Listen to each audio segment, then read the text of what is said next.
Bon, cette vidéo, ça va être une pépite et ça va te permettre d'exploser ton CA, ton nombre de clients dans ton activité. Et je t'assure que ce dont je vais parler aujourd'hui, tu en as peut-être déjà entendu parler, mais tout ce que tu vas comprendre là aujourd'hui, tu vas le comprendre à un autre niveau. C'est-à-dire que même si tu l'as déjà entendu, tu vas l'entendre et le comprendre à un autre niveau qui va te permettre de passer un step, casser ce plafond de verre et pouvoir avoir tes premiers clients ou alors en avoir beaucoup plus et exploser même ton CA. Parce que moi, si j'avais compris ce que je vais t'expliquer là aujourd'hui, bien avant, il y a un an de ça, bah, je serais déjà beaucoup plus loin que je suis aujourd'hui.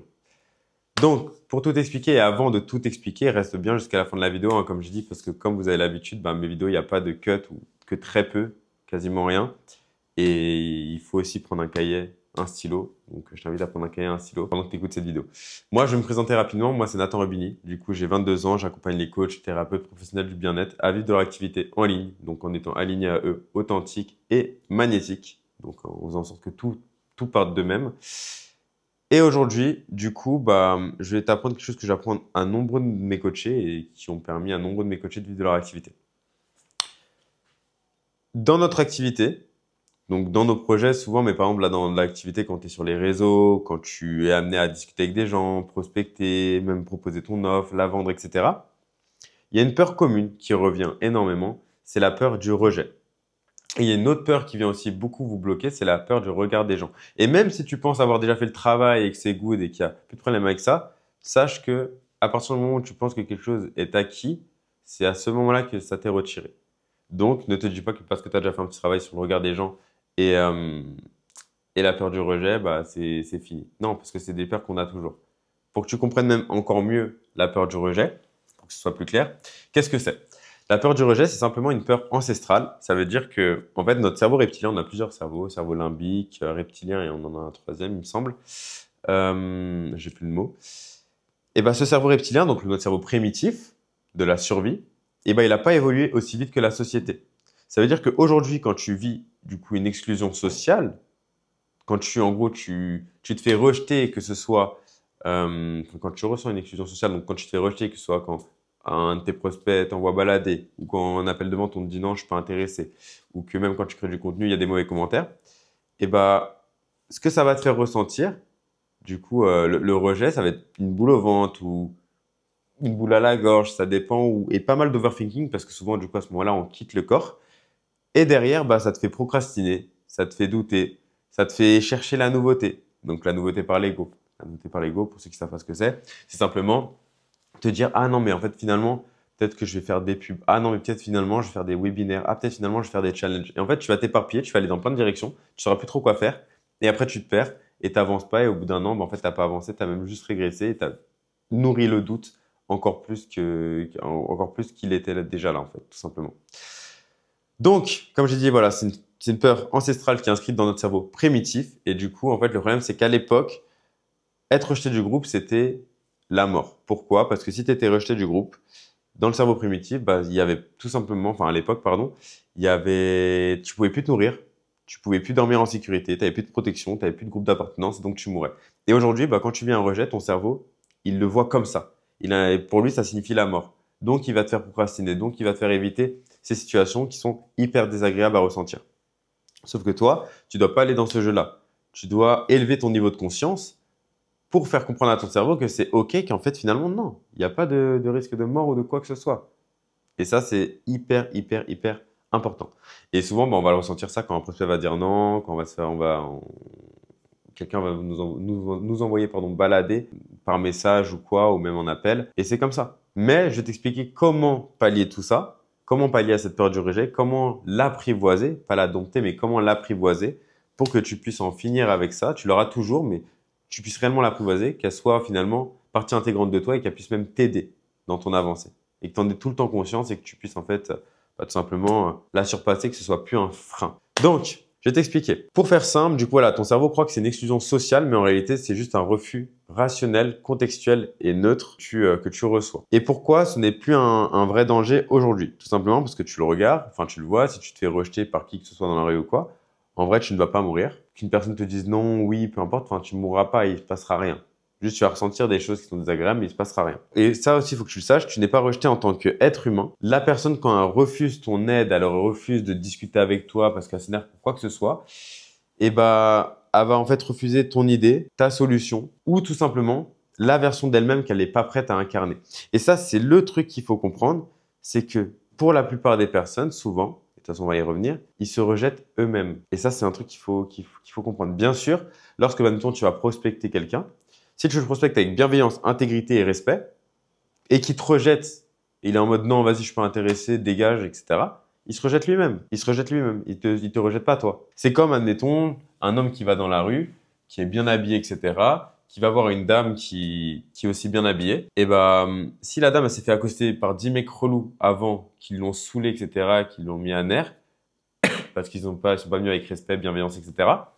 Et bah, si t'es le 11e, bah, t'as beau le faire avec bienveillance, intégrité et respect, bah, peut-être t'envoyer balader encore plus fort que les autres. Parce que, bah, t'arrives au mauvais moment. Parce que c'est aussi une question de contexte. C'est ça qu'il faut comprendre. C'est que les gens, quand ils vont te rejeter ou quand même des fois ils vont mettre des commentaires, etc., c'est tout le temps une question de contexte. Même des fois, quand tu vas vendre, il suffit que dans la journée, la personne soit embrouillée avec son ou sa meilleure amie ou un membre de sa famille pour qu'au final, elle soit peut-être plus à cran ou qu'elle puisse te rejeter.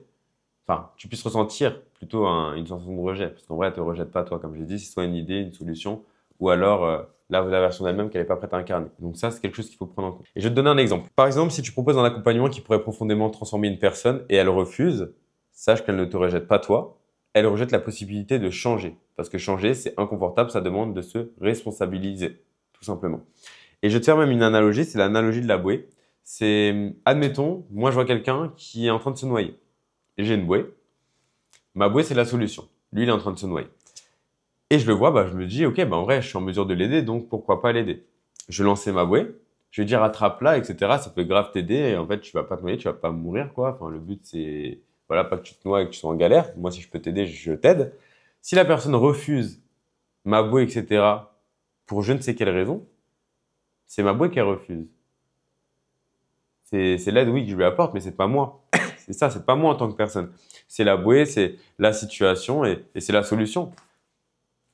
Et même si j'essaie du coup un peu de comprendre, etc., j'essaie de creuser, voir ce qui se cache derrière. Si la personne ne veut pas, elle veut pas. Et à un moment, tu peux pas aider en fait quelqu'un qui veut pas s'aider. Donc, dis-toi que souvent, le rejet, c'est un effet miroir. Qu'est-ce que j'entends par miroir? En fait, il faut savoir on a des neurones miroirs à l'intérieur de nous qui nous font un peu reproduire ce que les gens font souvent en général. Par exemple, je te donne un exemple.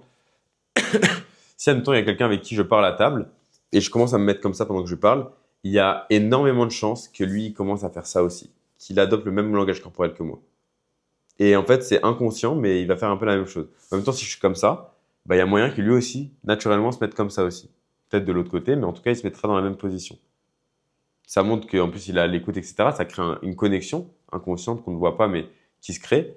Et ça, c'est en gros les neurones miroirs. Si je devais les définir de manière grossière. Et il faut que tu saches que ce que tu proposes, ça vient réveiller quelque chose chez l'autre. C'est-à-dire que si tu fais une action alignée, donc tu proposes ton aide, donc tu vends, tu contactes, etc., et que l'autre, bah, il te rejette violemment, et ben en fait, il te rejette pas toi et il rejette ce que tu représentes.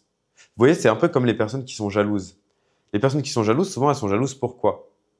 Bah, je te donne un exemple. Hier, j'étais à Malaga, du coup, parce qu'actuellement, je suis en Espagne. J'étais à Malaga. Et il y avait j'étais avec mon ami, il y avait des filles à côté de nous. Et les deux filles, chaque personne, parce qu'il y avait une grande allée avec plein de personnes qui passaient, chaque personne qui passait, elle les critiquait à fond, à fond, à fond, à fond. Mais genre, ça critiquait, mais comme jamais vu. Genre, ça voyait des tenues, ça disait, ouais, mais elles se prennent pour qui, je sais pas quoi, elles vont faire du cheval ou quoi, machin. C'était à critiquer de ouf.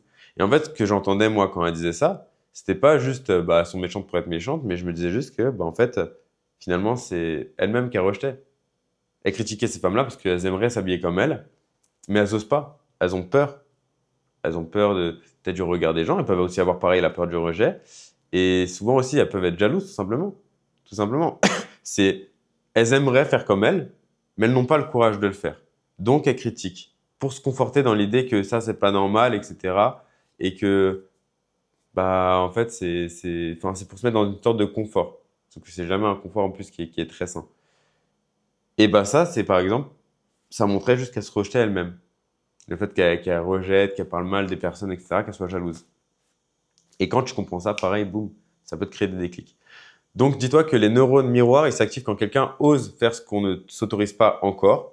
Donc, si tu t'exposes, bah, ça va forcément bousculer certaines personnes qui vont te critiquer. Si tu prends ta place, bah, forcément, ça va déranger. Si tu oses t'affirmer, dire, admettons, bah, pour moi, ça c'est nul et pour moi, ça c'est bien, bah, il y en a qui vont adorer et il y en a qui vont t'adorer, il y en a qui vont pas t'aimer. Pas toi en tant que personne, encore une fois, mais par rapport à tes idées, tes croyances, etc. Mais c'est normal. C'est pour ça qu'on dit que si tu plais à tout le monde, c'est que tu plais à personne. Et si tu proposes, du coup, forcément, ton accompagnement ou des solutions, bah, ça va mettre en lumière le fait que l'autre ne s'autorise pas à recevoir. Pareil. Donc voilà, comme j'ai dit, si tu contactes quelqu'un avec bienveillance et il te répond sèchement, c'est intrusif, tu forces, etc., ce n'est pas contre toi, c'est une projection. C'est l'histoire que la personne se raconte et c'est parce qu'elle-même aimerait faire ça, mais elle a peur de le faire, elle n'ose pas. Elle n'a pas le courage. Elle se l'avouera pas, en fait, tout simplement. Quatrième sujet, ce que tu peux intégrer profondément, et je l'ai écrit là et je vais te le lire, on ne peut projeter que sur l'autre ce que l'on porte déjà en soi. Je vais le répéter. On peut projeter sur l'autre que ce qu'on porte déjà en soi. Donc, si tu viens avec intégrité, présence et que la personne te rejette, elle ne te rejette pas, elle projette son propre projet intérieur. Ce n'est pas personnel, ce n'est pas dangereux et parfois, c'est même une ouverture déguisée. Donc, forcément, ce que tu vas représenter, ça bouscule et cette bousculade est parfois le début d'une prise de conscience. Parce que dis-toi que souvent, pour la plupart d'entre vous, la personne que vous aidez, c'est l'ancien vous. Et donc, si vous partez de ce principe-là, vous aidez l'ancien vous, forcément, bah, les personnes, ça va les bousculer. Ça va bousculer le fait que, bah, on va dire, entre parenthèses, la version qu'ils aimeraient incarner, ose les contacter, ose faire ci, alors que ces personnes-là oseraient pas. Et ça, pareil, c'est quelque chose qu'il faut prendre en compte, qu'il faut intégrer. Et en fait, quand tu comprends que du coup, finalement, la peur du rejet, quand les gens te rejettent, enfin, quand tu ressens, que tu as l'impression que les gens te rejettent, bah, quand tu comprends qu'ils te rejettent pas, ils rejettent ton idée, ta solution, ou simplement ils rejettent l'identité qu'ils aimeraient incarner parce qu'ils sont pas encore prêts à l'incarner et parce que ça leur fait peur. C'est pas toi en fait. T'as rien fait de mal. Toi, t'as fait ton job, tu les as contactés. Si maintenant la personne t'es venu avec bienveillance, respect, intégrité, tu peux rien y faire. Et en fait, ça va être important que tu te le répètes en boucle.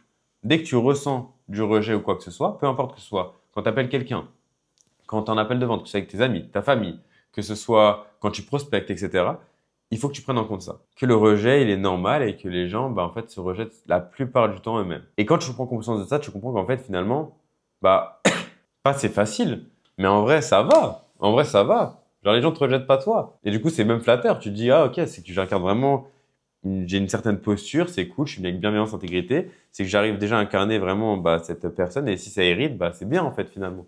C'est cool. C'est-à-dire que tu arrives à incarner une personne que certaines personnes aimeraient devenir. Et bien sûr, il y en a d'autres, hein, qui s'autorisent pas à le devenir, mais qui vont pas forcément, du coup, voilà, être en mode, ah, bah, t'es intrusif ou quoi. Ils vont te dire que bah, ils aimeraient, mais là, ils sont pas encore prêts ou quoi que ce soit. Et encore, des fois, même quand les personnes te disent ça, ça peut être même des ouvertures.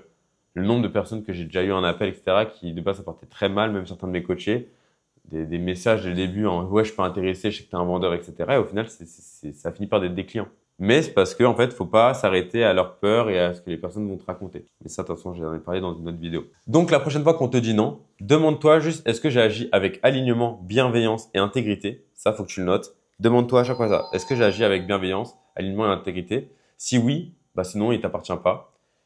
Il appartient à l'autre et c'est son rapport à lui-même, pas à toi. Et si tu ressens de la douleur, c'est peut-être toi qui le rejette intérieurement parce que tu crois encore que ton message doit plaire à tout le monde, mais c'est faux. Et si tu ressens de la douleur, c'est peut-être toi qui te rejettes intérieurement parce que tu crois encore que ton message doit plaire à tout le monde. Mais en réalité, c'est faux. Parce qu'en fait, t'as pas besoin de plaire, t'as juste besoin d'être vrai. Donc, conclusion, le rejet n'est plus une menace réelle. C'est souvent en fait une projection soit de l'autre ou de toi sur toi-même. En fait, c'est soit toi avec toi, soit c'est la personne avec elle-même. Et la plupart du temps, dans 80-90% des cas, quand tu ressens du rejet, c'est ça qui se passe. Donc demande-toi, est-ce que j'ai agi avec bienveillance, intégrité, etc. Essaie de comprendre est-ce que ça vient de toi ou est-ce que ça vient de l'autre et ça t'appartient pas. Et si tu fais ce travail-là, tu vas tout déchirer, tu vas tout exploser, tu vas réussir à casser tous tes blocages, que ce soit sur la vente, la prospection, la création de contenu. Et derrière, bah, c'est tout droit. C'est une autoroute, c'est tout droit et c'est super. Donc, expose-toi, choisis-toi, fais le taf, etc. Prends conscience de ça, demande-toi toujours est-ce que tu as agi avec bienveillance, intégrité et alignement. Et c'est tout. Je te laisse faire le taf et on se dit à la prochaine vidéo.